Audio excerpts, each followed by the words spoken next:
Drafting with Numot.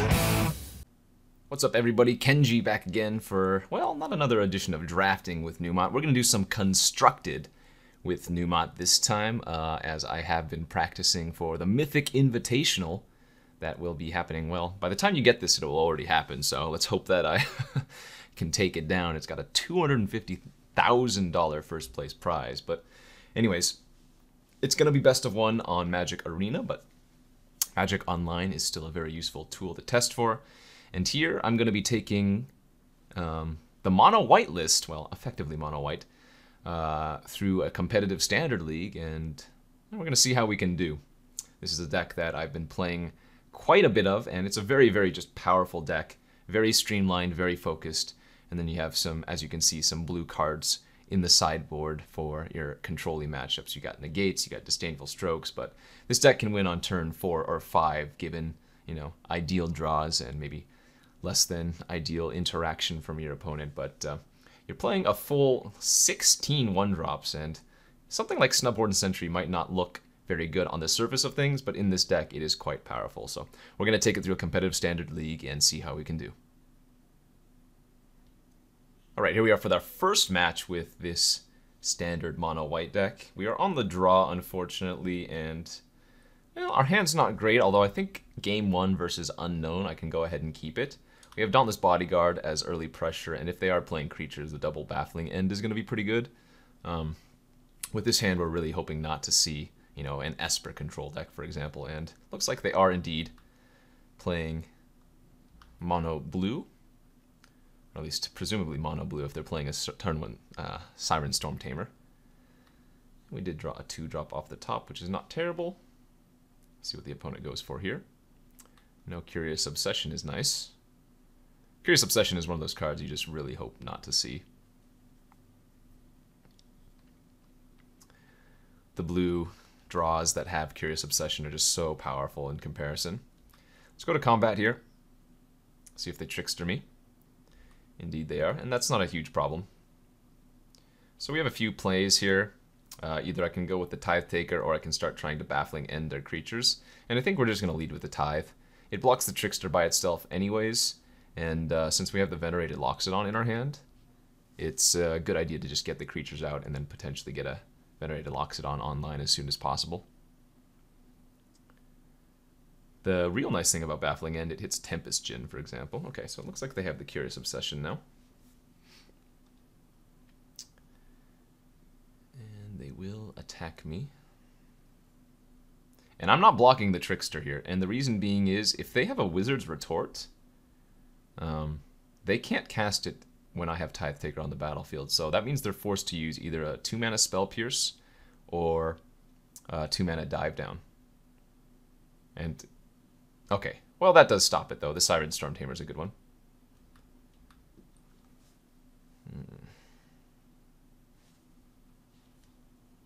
So, I think our game plan here is to go ahead and attack for 4, see if they block with the Siren Storm Tamer. They might block the Tithe Taker, which unlocks their 1-mana spells again, but that's just something I think I need to do.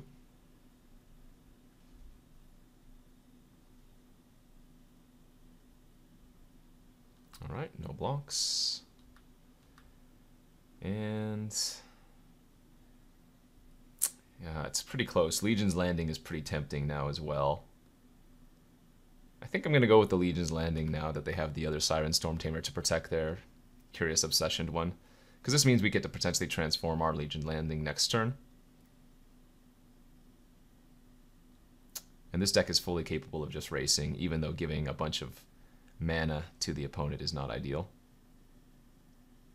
Sorry, bunch of cards to the opponent, not ideal. Also means I might be able to draw, say, another land and then go double Baffling End.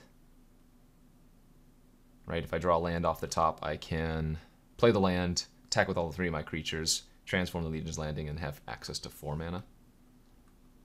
Instead, we drew a Dauntless Bodyguard, which is fine, though not ideal. I'm going to go ahead and just attack in with all 3 creatures here, if given the opportunity. It looks like they're going to have a Merfolk Merfolk Trickster, though, to stop that. Okay. Also turns off my...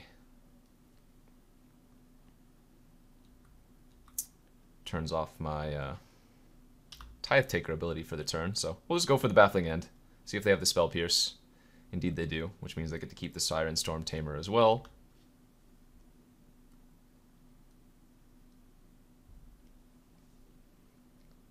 It looks like they're going to ship in the team this time. Can't really afford to take all this damage now, so we're going to go ahead and trade. Unfortunately, this makes our Legion's Landing worse, but not much going on here. As we draw an Edanto Vanguard. Okay, I'm going to go to combat. I'm going to attack for 1 with the Vampire. See if they do anything here. We're going to leave up our Tithe Taker, though, to block the Trickster next turn. And then I'm just going to go for the Baffling End again. They're going to counter it with the Siren Storm Tamer. Or if they have another counter in their hand, which they do. And that'll sort of get me.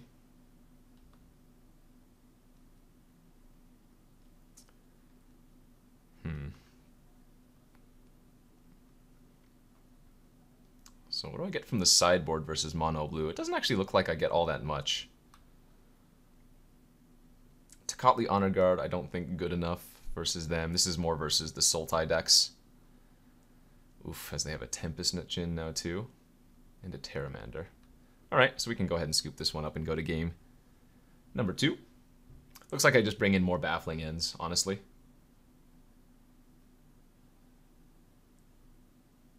More Baffling Ends.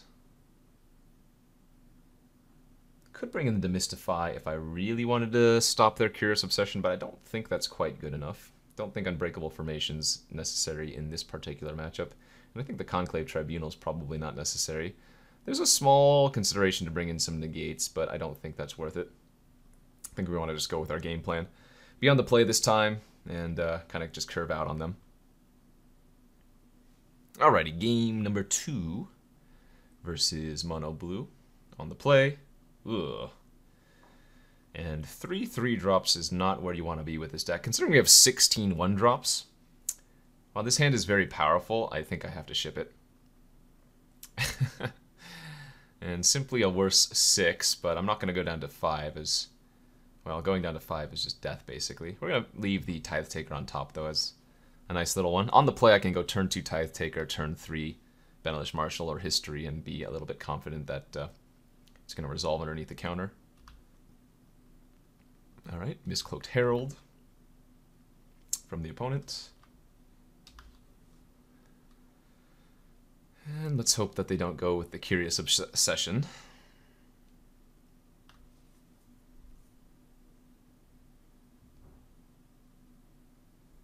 If they play anything at all here, then I can resolve the History underneath a Spell Pierce.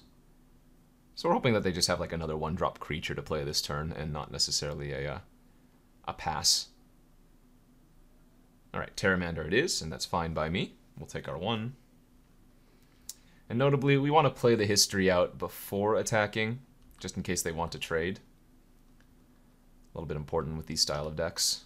Because even though it gives the opponent more information, again, I just don't want to get the History spell pierced.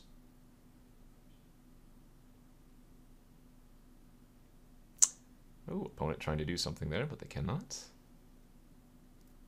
And now we'll go ahead and offer the trade with the Terramander.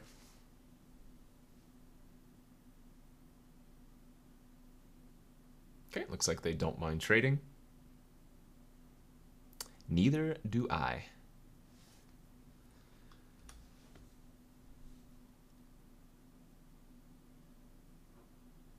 Alright, well there's the Curious Obsession. So they're going to need to have an Essence Capture now, though, to counter my Benelish Marshal. Which means I might be able to race them. As I draw even more land. I'm going to go ahead and play around a Syncopate. It's not very common, but I have seen some Syncopates in the mono-blue lists. Yeah, they did have an Essence Capture too. Wow, this opponent had it all. Alright.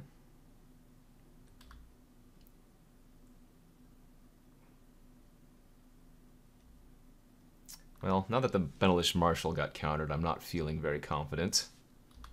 especially since, again, they do have the early Curious Obsession.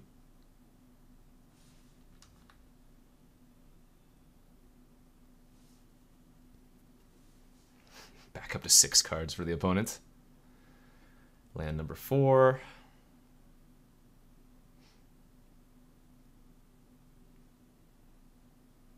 And a Surge Mare. It's a good sideboard card versus a lot of decks, to be sure. Legion's Landing. Okay, that wasn't bad. At least this gives us something to do, and it transforms this turn if they don't have like a Merfolk Trickster. Which it looks like they do, and so we'll go ahead and just scoop up this game. Pretty good draw there from the mono blue deck, but hey, that is why it is so powerful. I think the mono white deck is good, but unfortunate to run into such a good draw there. Hopefully we can get there in the next few matches. Okay, here we are for the second match with our mono white deck. We won the die roll, we're going to play first. Let's see if we can get one of those Nutter Butter hands. We did not. On the play, this is a keep. Get to go turn 1 Legion's Landing. Turn 2, hopefully draw something, anything. It could even just be another 1-drop. Turn 3, History, and then turn 4, Loxodon. So, this has potential. Given that I only have 20 lands in the deck, we're getting a little bit flooded in these games, but oh my, looks like we have a mirror match. Ooh, and we did draw something nice. One of the best 2-drops. Looks like the opponent, wow. Immediately offering the trade there. Did not actually expect that, so a little bit surprised and maybe a little bit punished that I ended up attacking at all. As they do nothing on turn 2, which is a good sign for us. We get to bash in with the Adanto. Play out the History now. And next turn I can play Legion's Landing into a huge Venerated Loxodon. I think we're going to hold on to this second Legion's Landing, though.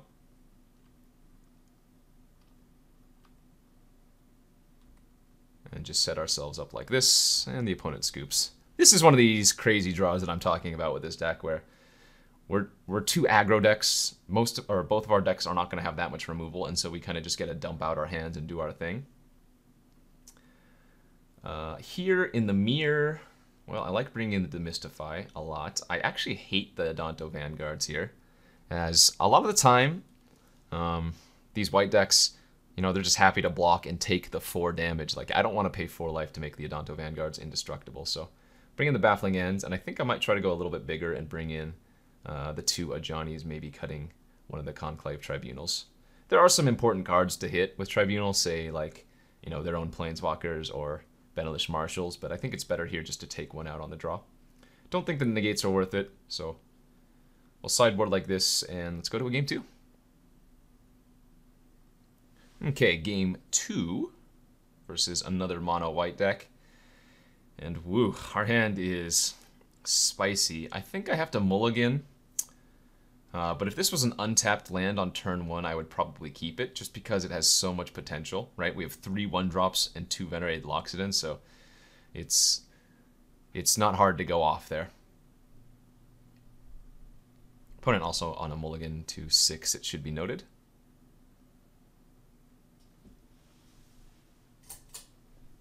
Okay, we're both going to keep our 6s, it looked like. And I think we can go ahead and bottom the plains, given that one of our lands is one of our cards is a Legion's Landing. Opponent also on the Sentry plan. Alright, we're going to lead with the Aspirant, though.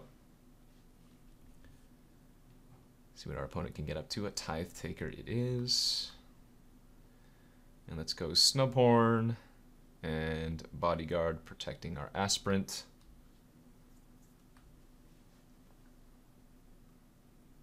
As they have a Venerated Loxodon, yes. Okay, so we can Legion's Landing here. This gives us 7 permanents.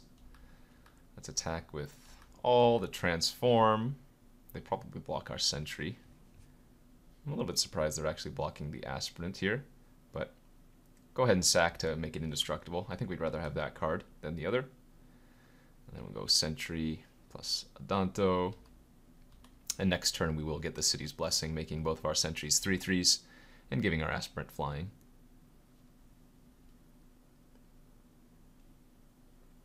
Okay, Conclave Tribunal on our flyer is not too much of an issue.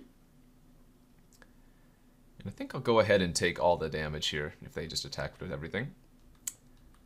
Ooh, another really solid draw, but again, we want to go with a history just so we can get the city's blessing ASAP.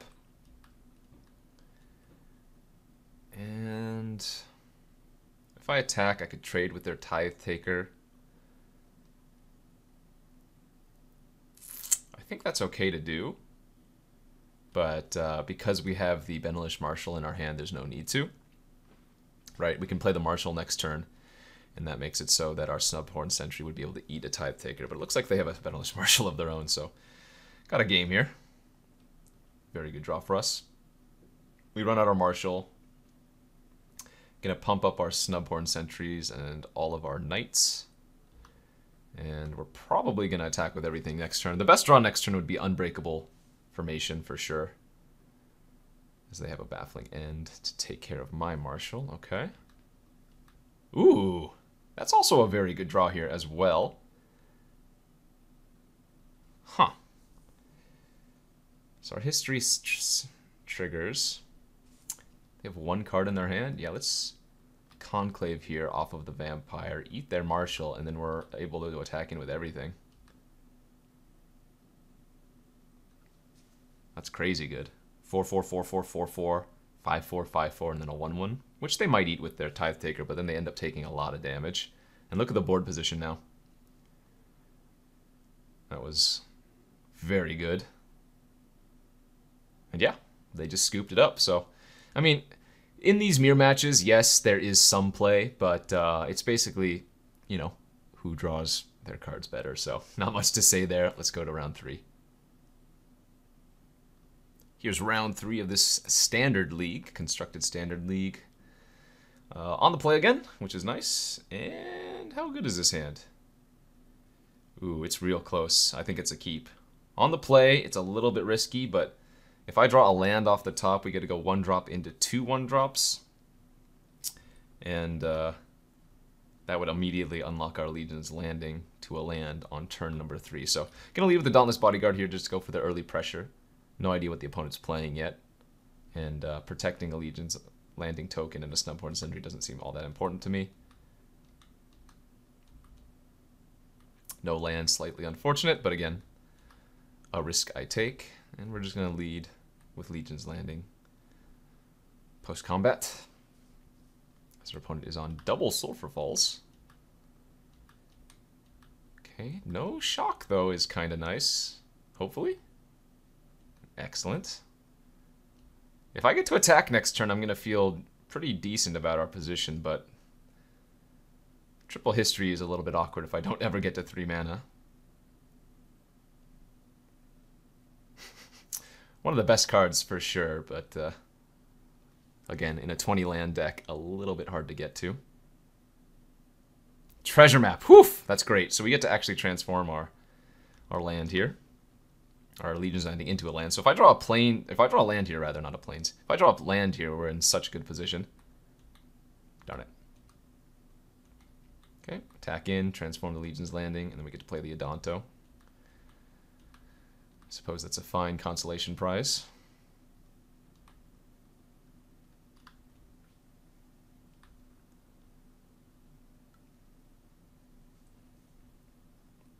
Eventually, when we do hit a 3rd mana source, history into history into history, would not be surprised to see it end the game.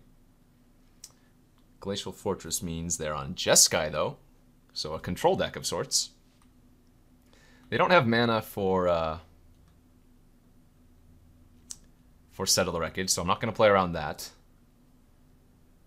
And most cards in the Jeskai list do not deal with the Danto Vanguard very well, so I think we're fine doing this. Now, there is slight merit for me here to have ran out the Baffling End as just a permanent, because I do want to get the City's Blessing for Snubhorn Sentry.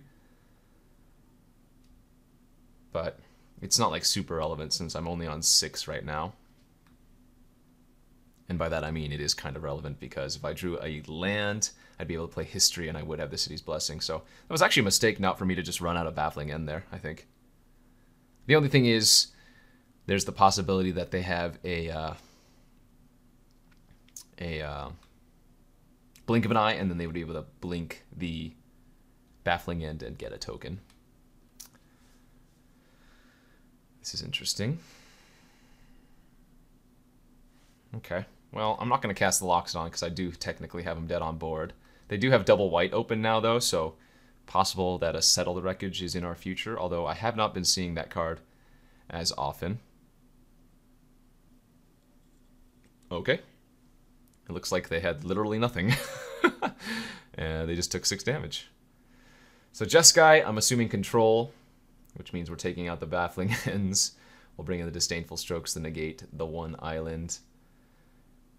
Gonna leave in the Unbreakable Formation. On the draw, though, I think I actually end up taking out a lot of the Snubhorns. I've never actually played this match before. But I could see taking out the Snubbies and maybe taking out some number of Tribunals.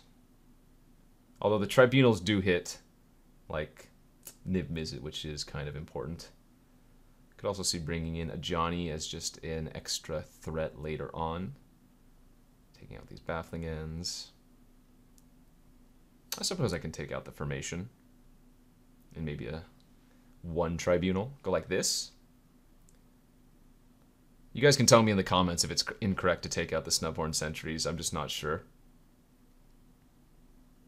I think I like the rest of this build, though. The Vanguards seem great. Tithe Takers are good.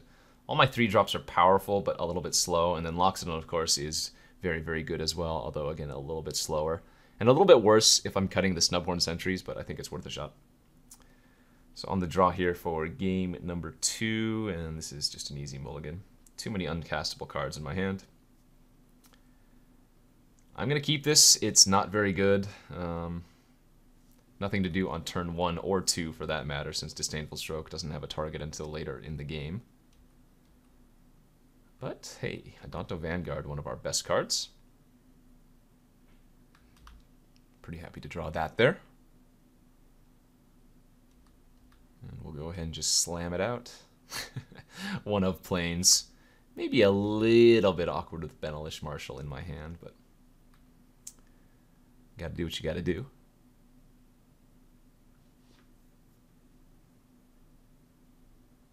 Okay.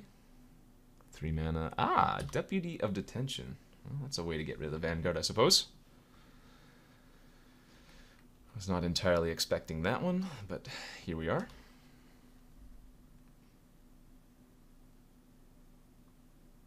Only play here is the history. Don't think just holding up Disdainful Stroke's correct at all.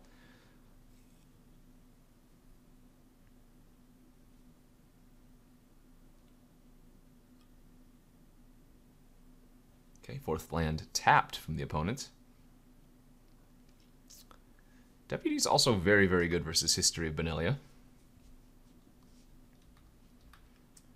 Another land there for us. I think I like going for a Tribunal like this and holding up 2 mana. Try to Tribunal their Deputy and hold up Disdainful Stroke. If they don't counter this, I get my Adanto back. If they do counter it, oh well, so be it. I still get to hold up Stroke. This is Ionize. Okay. Seems good.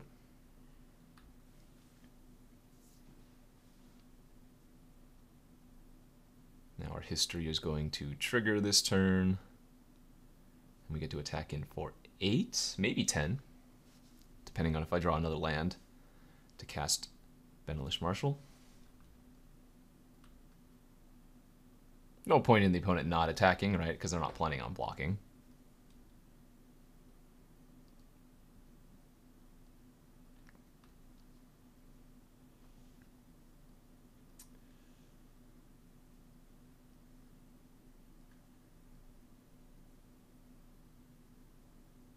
Could this be a Deafening Clarion? I'd be a little bit surprised if it was, but I suppose killing 2 knights is not bad. Oh, this is more mana. Teferi? It is. All right. Good target for a Disdainful Stroke. Now I don't have to worry about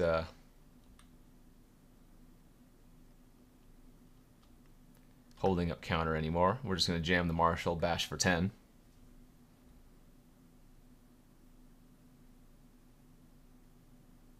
Still going to have a problem if they go Red Source Niv Mizzet here.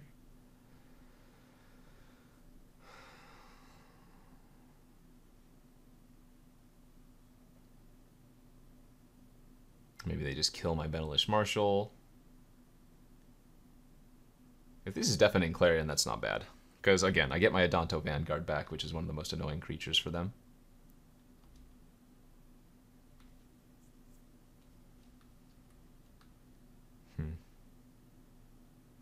And I think here we're going to go with the Loxodon. Just start getting them out of my hand while I can.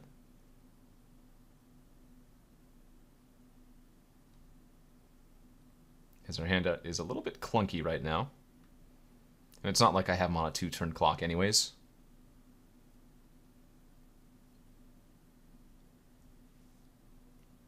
Ooh, I hope they play Niv Mizzet this turn. Because then I get to play Benelish Marshal, attack with both creatures, and they have to trade. Awesome. That was good for us.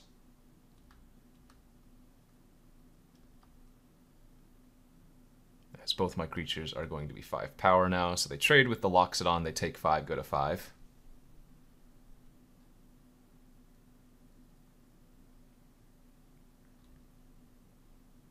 Doesn't get much better than that. Trading 1 for 1 with a Niv Mizzet is absurdity.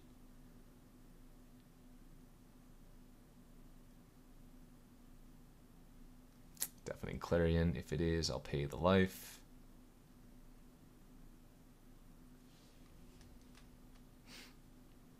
So they kill my Marshal, but again, we're left with the Adanto, which is not a 1-turn clock by itself anymore. It's only going to attack for 4. Ooh, that's interesting. So I'm going to cast the Tithe Taker here, see what happens first. Maybe they have a counter, maybe they don't. Because even if they do have an Absorb here, for example, then I still get to kill them in 2 turns with the Adanto Vanguard, so it's not a huge problem to do so. And they only have 1 card left in their hand now.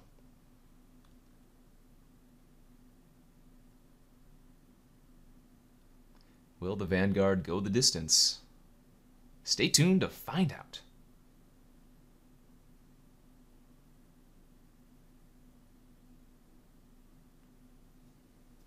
Tank, tank, tank. Got him! Alright, we're 2-1 now. With this nice little mono white deck, splashing some blue cards. Let's see if we can run it up, maybe get a 4-1. But 2 matches left. Let's not count our chickens before they hatch. Round number 4 of this constructed league. On the draw, unfortunately, but have a pretty solid hand here. 2 1-drops, Marshal, Loxodon, and a Baffling End if they are in fact playing creatures. Looks like we are going to get the Esper control matchup though, as Watery Grave is usually a good sign of that. So as such, we're going to lead with the Dauntless Bodyguard. Old Savannah Lions. Try to get in as much damage as we can with that. Oh, perhaps there's Sultai. I've been bamboozled. In which case, well, we need to save the Baffling End for Wildgrowth Walker. Wow, that was a really solid draw. So our turn sequence is going to look like this. Next turn we go Land, Snubhorn Sentry, Venerated Loxodon, convoking 3 creatures. Then potentially Marshal, depending on what they do here. Okay, explore Vivian Reed. Presumably in the graveyard, but you never know. And they did already have a 3rd land. The card that's really frightening... Oh, wow, that's another great draw. So we get to go Snubhorn here. Protect our Snubhorn. And then Loxodon off of 4 creatures. As I was saying, the card that we have to worry about here is Find Finality. I think that's the most problematic card from the Sultai list.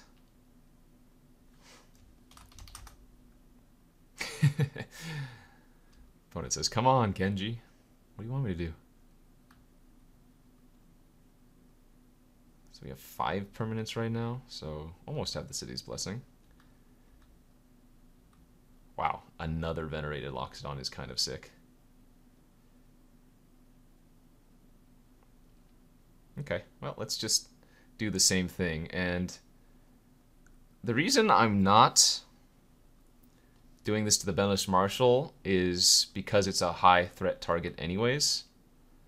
So if they let me get this on the battlefield, then I'm going to get the City's Blessing. So they need to contempt in response to this, which they did not do.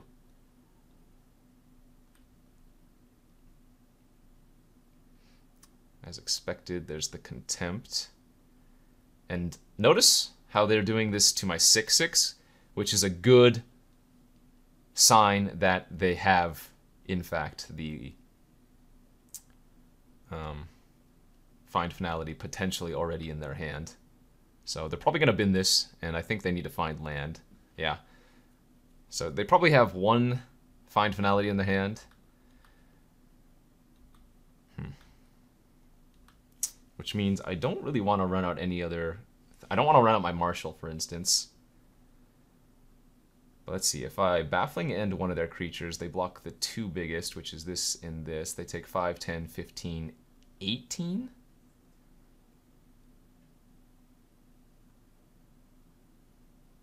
Or if they block here and here, they take 5, 10, 16, 21. But then I would lose the Marshal.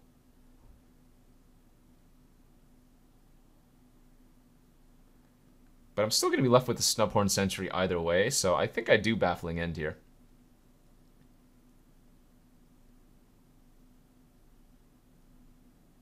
I think I'm supposed to Baffling End and then attack with everything.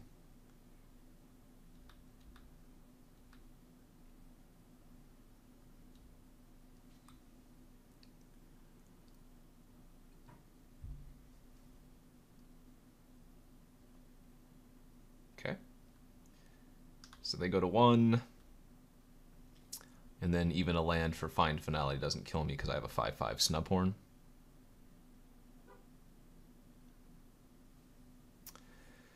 And that will be all she wrote. Oh, baby. Alright, verse is Sultai.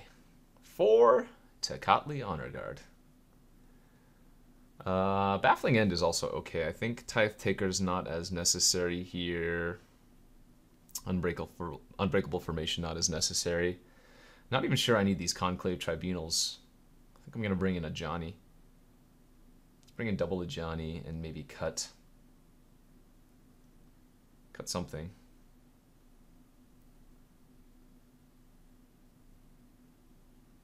What? I am not sure.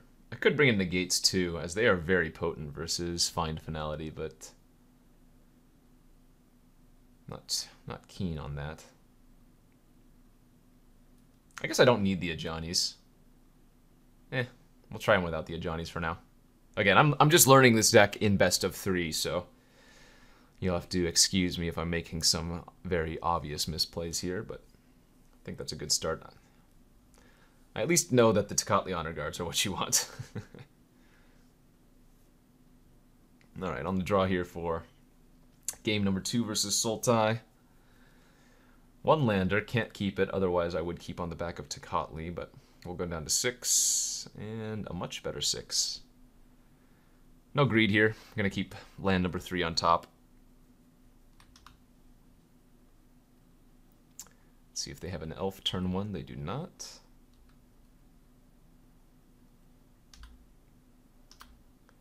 Little non-bow here. Tecatli Honor Guard doesn't actually work with Loxodon, but that's fine. Ooh, Chupacabra. That's a good one. Looks like they binned it, though. Okay, another land. Get to run out our Tecatli.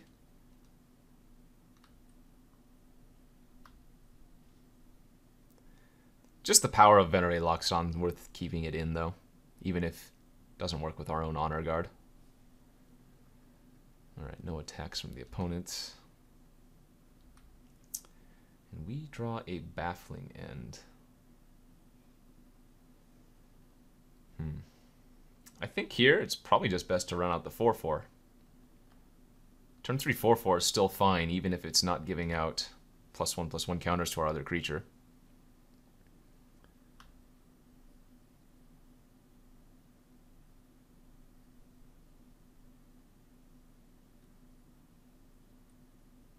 Land 4. Oh, this looks like a Krasis. All right, Krasis on 2. That's a cast trigger, so they will get the extra card and life. Legion's Landing. I have 6, 7, 8, 9, 10 permanents now. Great.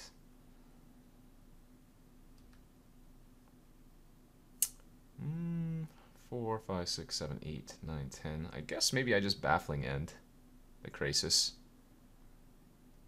Either that or the... Yeah, you know what? No, I'm gonna Baffling End the Branch Walker here. And the reason is now I get to attack with both the Loxodon and the... Oh, I punted! I needed to attack with Tecatli to transform my landing. Whoopsies. Wasn't thinking there. As I was saying, though, I'm going to Baffling End the 3/2 so that I can attack with my other creatures. That was a free roll attack with the Tecatli. That was not good.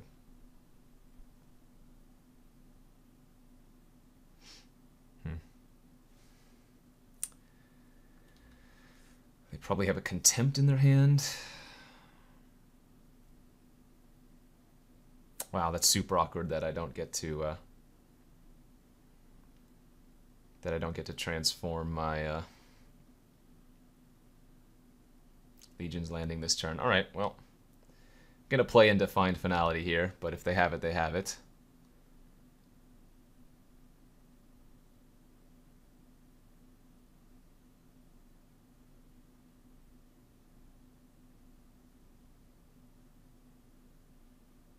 I think this turn might have been a mistake. I'm probably supposed to just attack this turn and flip the landing since I forgot to do it last turn.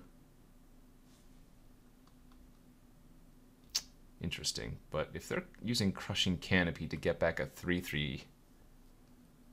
No, I guess that's still in the realm of them having a Find Finality, right? Because they can put the 2/1/1 counters on the dinosaur. They didn't play their land untapped, though. All right. Well, even though I'm making some heavy mistakes this game, we are not getting punished quite yet. So that's good. All right, let's go to combat. Let's attack with some fatties. And I actually like attacking with the Vampire too, as it makes their double blocks worse. For example, they can double block my 4/4 with the 3/3 and the 2/2, but now if they want to put the 3/3 on the 2/2, my other creatures get in pretty well. Yeah, I'm making some bad plays there, but looks like we're going to be okay. And again, not playing out the Odonto just to play around the Find Finality off the top. If they do have it, I still get to poop out a 1/1 at end of turn.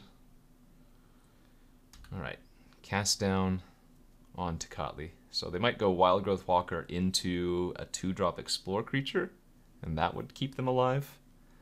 But our 2 5/5s are still putting on huge pressure.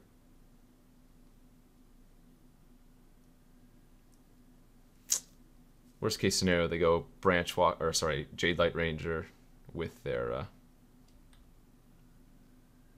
other creature. All right, looks like it's just a Hostage Taker though. And Hostage Taker is not good enough.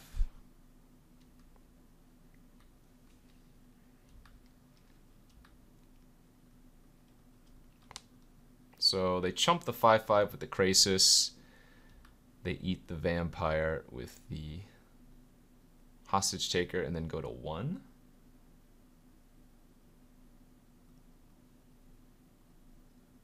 Go ahead and run out the landing.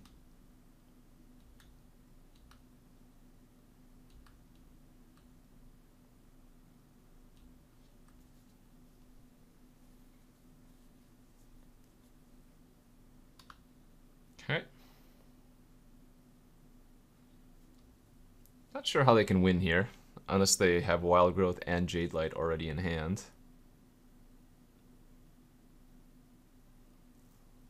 Or rather, they draw one and had the other.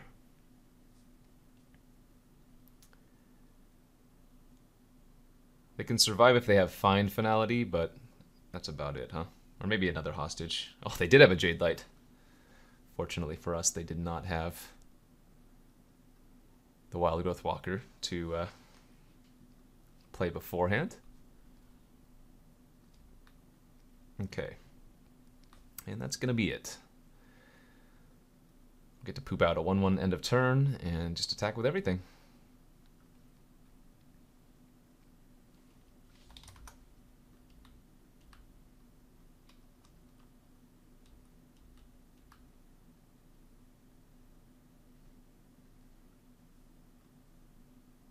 No cries or finalities. Ah. So it goes sometimes. So it goes, my friend. Alright, and now we are 3-1 with this nice little mono white deck. And let's now let's see if we can pull off the 4-1 and win the final round. Stay tuned, my friends. The final round here of this competitive standard league, and we will play first, winning the die roll. Oh no! What is this? 4 3-drops? Alright, let's go down to 6. Is this a keepable 6? Close to a mulligan, but probably just an unfortunate keep here.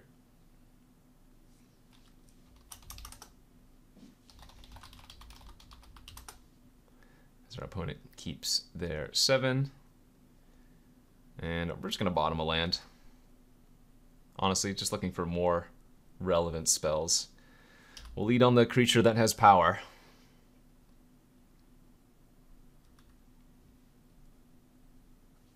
Not an ideal start, though. Ooh, we get to play against the red deck, though, which is nice. Little lifelinky business here. They might shock even. Would not be surprised. Alright, no shock. Follow that up with old Snubby. And I'll go ahead and pay 2 life and play out the Aspirant now.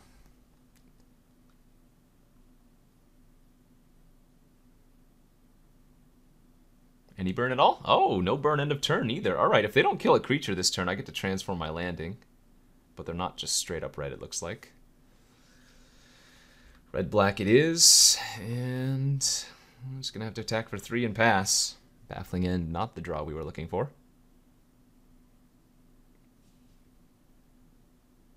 Boom, indeed. Goblin Chain Whirler. Yeah, that's pretty good. Could Baffling End that now. Could also just Tithe Taker, but I guess since we don't have much pressure, we'll just Baffling End here instead.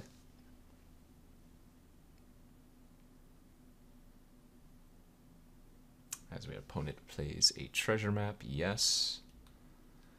Let's see if they use it in response, because if they forget to use the treasure map in before the Tithe Taker resolves, then they don't get a chance to use it. But it looks like they did, in fact, remember.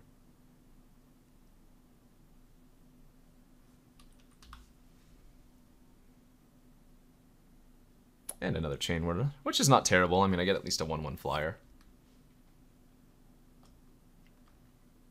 Alright, another Baffling End. Not feeling super confident with our position, though. A 3rd Chain Whirler? Oh my gosh. Well, I guess this is the best time for them to draw 3 Chain Whirlers, where I've got a pretty clunky hand. We'll go ahead and just scoop this one up. Gonna get too much card advantage off that treasure map and whatnot. I'm not sure if you're supposed to bring in Tecatli Honor Guards in this type of matchup. It stops Chain Whirlers, but what else would they have? I mean, I guess it stops Chain Whirlers, it stops Siege Gang Commanders, it stops Rix Mahdi. I guess that's probably good enough to bring in the Tecatli Honor Guards. Conclave Tribunals don't seem too important. And honestly, I don't think I need these Baffling Ends so much. I'd rather just bring in a Johnny. And let's try it like that. Ship it for game 2 of this final round. Game 2, round 5. Let's be on the play. And let's keep this triple Adonto Vanguard hand. Absolutely. This has got to be one of the better cards versus them, right? Although, Still kind of awkward if I have multiple Adanto Vanguards on the battlefield and they play a Chain Whirler. How much life can I realistically expect to pay? We'll see. If I get a nice aggro start, then, well, yeah, I might pay a lot. Rootbound Crag. Oh my, okay, so they're probably playing the status statue with their Chain Whirler. Would be my guess. Lava Coil on the Aspirant, yes it is. And let's attack for 3. I'm going to go ahead and play another Adanto out. If they want a Chain Whirler, I will certainly pay 8 life. If they don't, I will still certainly pay 4 life here. And it looks like we're in pretty good shape to just win this game. Let's go with... I think we just go with another Adanto here. And then I'm going to pay 2 life and play out Sentry. If they go Red Source, Chain Whirler, I will pay 8, but I'm not going to pay 12, of course. This was the risk I took, of course, by not playing out the Tecatli Honor Guard there that turn, but I think it was a correct choice. So now we will play the landing. Let's attack with all 3, transform. This is fine. And Tecatli. Super awkward. I think that was my mistake, not playing out the Tecatli Honor Guard. And instead going for the super greedy line. But here we are.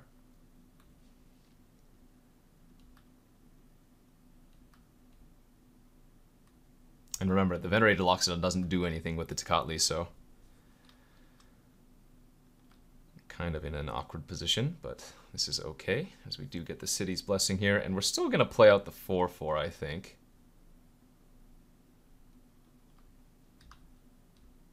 I do lose to a removal spell, but I mean, I've already put myself in a terrible position by not playing out the Tecatli Honor Guard on that one turn when I should have. And that'll be the game. GG's. Again, completely my fault. I threw this game by not playing out the Tecatli on the turn prior. Ended up taking way too much damage unnecessarily. Triple Lava Coil from the opponent, but... So I should have went Adanto into Tecatli, and then basically I couldn't have lost. And instead I went greedy Adanto into them drawing a 3rd land for their Chain Whirler. So hopefully you guys enjoyed that, even though I punted there that last game.